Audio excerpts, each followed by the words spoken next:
بسم اللہ الرحمن الرحیم۔ پہلے باب یہ رکھا کہ رسول کریم صلی اللہ علیہ وسلم کی محبت جو ہے وہ ایمان ہے۔ اب بتاتے ہیں اسی محبت رسول کا مٹھاس وہ کیا ہے۔ تو اب اس مناسبت سے دوسرا باب رکھا، باب حلاوت الایمان، کہ بھئی ایمان کی ایک اپنی مٹھاس ہے۔ تو پھر وہ سمجھ میں آیا کہ جس سے ایمان کی مٹھاس حاصل ہو رہی ہے وہ سارے اعمال ہیں۔ تو معلوم ہے کہ وہ عمل ایمان کا جز بھی ہے، اور پھر مٹھاس میں فرق بھی ہے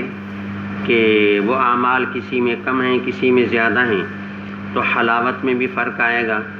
جب حلاوت میں فرق آئے گا تو ایمان میں بھی فرق آئے گا، یا یوں کہیں کہ یہ ایمان کا اثر بتایا جا رہا ہے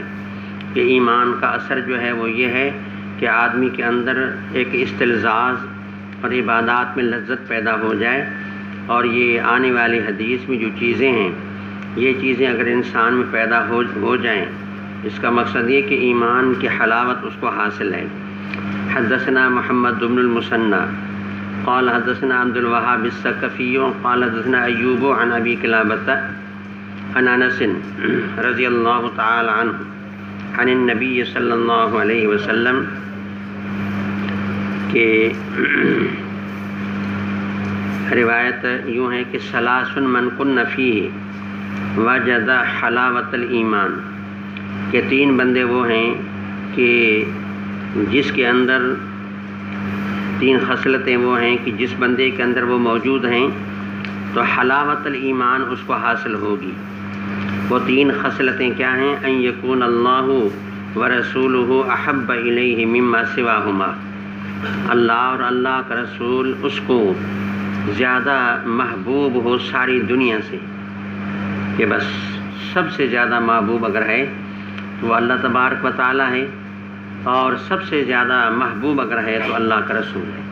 ساری دنیا کے مقابلہ میں۔ ایک خصلت تو یہ ہے کہ آدمی کے اندر ایک بات یہ ہو جائے، اور دوسری بات یہ کہ وَأَن يُحِبَّ الْمَرْءَ لَا يُحِبُّ إِلَّا لِلَّهِ، اگر کسی انسان سے محبت ہو تو صرف اللہ کی رضا کے لیے ہو، اور صرف اس حوالے سے کہ انسان ہے اور مسلمان ہے، اللہ کی مخلوق ہے، بس اس وجہ سے میں اسے پیار کرتا ہوں، محبت کرتا ہوں، کوئی دنیا کا غرض نہ ہو۔ باقی اگر ضمناً کو غرض بھی ہو جائے تو طبعی بات ہے، اصل محبت جو ہو وہ اللہ کی رضا کے لیے ہو۔ دوسری بات یہ ہے، اور تیسری بات یہ کہ ان یکرہ ان یعود فی الکفر کما یکرہ ان یقذف فی النار، کہ کفر سے اتنی بڑی نفرت پیدا ہو جائے کہ اسلامی زندگی اسلام کے اختیار کرنے کے بعد کفر کی طرف لوٹنا یا واپس ہونا اتنا برا معلوم ہو کہ جس طرح آگ میں پڑنا آدمی اس کو پسند نہیں کرتا، کوئی انسان نہیں چاہتا کہ میں آگ میں گر کر کے جل جاؤں، تو اس طرح جس طرح آگ میں گرنا آدمی پسند نہیں کرتا تو کفر میں جانے کو بھی اتنا برا سمجھے، یعنی دل اس بات کو قبول کرے کہ اللہ کا فضل ہوا، شکر ہے کہ ایمان کی جنت میں آ گیا، ورنہ کفر کی جہنم تھی، اب جہنم سے بچ گیا ہوں،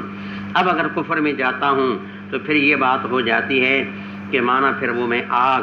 اور کفر کی آگ میں پڑ جاتا ہوں۔ اتنا کفر سے نفرت کا دل میں آنا، بس یہ تین باتیں اگر کسی انسان میں ہیں تو ایمان کی حلاوت اس کو محسوس ہوگی۔ اور یہ حلاوت ایمان کی معنی پھر کیا ہوگی؟ یعنی استلذاذ فی الطاعات، کہ عبادات میں لذت ہوگی۔ جب وہ دیکھا کہ اللہ میرا محبوب ہے اور میرا محبوب جس چیز میں راضی ہے میں وہ کام کروں، پھر میرا محبوب میرے جھکنے پہ راضی ہے، میرا محبوب میرا یعنی یہ کہ سجدے کرنے پہ راضی ہے تو وہ سجدہ اسی کا کیوں نہ کروں، اور زیادہ کیوں نہ کروں، اس کا رکوع زیادہ اور زیادہ کیوں نہ کروں،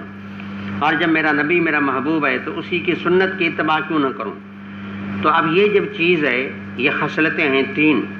اور بہت بڑی عام ہیں۔ اللہ کے نبی نے فرمایا کہ اگر تین خصلتیں آ گئی تو حلاوت الایمان نصیب ہو جائے گی۔ اب اس میں چاروں توجیحات چلیں گی جو پہلے میں عرض کر چکا ہوں۔ اس کے بعد پھر ایک باب یہ رکھا کہ علامت الایمان حب الانصاری، کہ محبت انصار جو ہے یہ بھی ایمان کی علامت ہے، اور جب ایمان کی علامت ہے تو علامت کا مطلب یہ نہیں ہے کہ علامت اس سے خارج ہو، کبھی کوئی چیز داخل ہوتی ہے اس کو بھی علامت کہا جا سکتا ہے۔ تو بہرحال محبت انصار علامت ایمان ہے، تو پھر یہ ہے کہ محبت ایمان کا جز بن گئی، تو معلوم ہے کہ ایمان مرکب ہے۔ ساتھ میں یہ کہ محبت میں فرق مراتب ہو سکتا ہے کہ کسی کو بہت زیادہ ہو، کسی کو نسبتاً کم ہو، محبت کلی مشکک ہے تو اس کا افراد میں باہمی تفاوت ہو سکتا ہے۔ تو جب افراد میں تفاوت ہو سکتا ہے تو اس لحاظ سے پھر یزید و ینقص بھی ہو جائے گا۔ بھی قال حدثنا ابو الولید، تو یہ راوی ہے ابو الولید، اور اس کے بارے میں یہ لکھا کہ ابو الولید جو ہے، اچھا اس سے پہلے ایک راوی گزرا ہے محمد بن مثنى، اس کے بعد گزرا ابو قلابہ کا نام ہے عبداللہ بن زید، یہ ذہن میں ہونا چاہیے، اور اس کے بعد ابو الولید کا نام ہے ہشام بن عبد الملک طیالسی، اس کا نام اصل ہے ہشام بن عبد الملک، ابو الولید کا نام ہے، یہ پہلا راوی ہے۔ قال حدثنا شعبہ، یہ شعبہ بن حجاج ہے، امیر المومنین فی الحدیث ہے، امام بخاری کے استاد دادا استاد ہیں۔ قال اخبرنی عبید اللہ ابن عبداللہ ابن جبر، یہ عبید اللہ کہتے ہیں، قال سمعت انس بن مالک رضی اللہ تعالی عنہ وعنہم عن النبی صلی اللہ علیہ وسلم قال آیت الایمان حب الانصاری، کہ ایمان کی علامت محبت انصار ہے۔ تو جو بات ترجمے میں وہی بات حدیث میں، مطابقت بالکل واضح، بلکہ یہاں تک کہ حدیث کا ایک جملہ اٹھا کے ترجمے میں رکھا، اور آگے فرمایا آیت النفاقی بغض الانصاری، کہ انصار سے اگر بغض ہے تو علامت نفاق ہے۔ اس لیے کہ بات یہ کہ یہ وہی حضرات ہیں کہ جنہوں نے اللہ کے نبی کے ساتھ تعاون نصرت کا وعدہ کیا تھا۔